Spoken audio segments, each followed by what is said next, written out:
Deborah and Brad are the ones that would push Megan overboard, but what everybody heard, they would never forget. As the group is forced to hear the cracking of her bones, the sea turned red, and her body just shred to pieces by the sharks, almost instantaneously. Collectively have an unspoken agreement that if any one of them passes, that is the fate that they can expect to have. Day 4. Only 4 people remain, and hope is practically non-existent. It's approaching 72 hours since anybody has had anything to drink or eat. The heat is unbearable, and the sharks now sense that their next meal is approaching. After having feasted the day before, the sharks go from watchful bystanders to eager hunters. They're bumping against the boat what feels like to be non-stop. Captain John and Mark can't take the heat anymore. Desperate to quench their thirst, they drink the seawater. They feel so much better, even telling Brad and Deborah to try some. That euphoric feeling grows, and hope emerges as Captain John tells everyone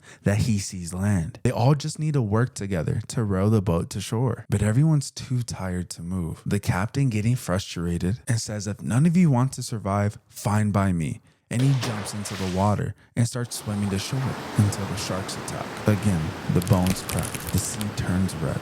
Mark sees this and is infuriated, even yelling at Brad and Deborah that they're the reason the captain's dead because they didn't want to row the boat. If they just would have gotten up and rowed the boat, everything would have been fine. Off in the distance, Mark sees smoke. He rubs his eyes, and off in the distance, he can see people smoking on shore. He looks at Brad and Deborah and remembers the unspoken pact and determines that they're too weak to go on. But he can't bring himself to throw them overboard. So instead, he jumps into the water and starts swimming. His bones crack and the sea is painted red. Deborah and Brad trying to hold back tears to conserve any water they have left, trying to stay as still as possible to conserve energy. They look at each other and know that the captain and Mark were just hallucinating the entire time from seawater. Day 5.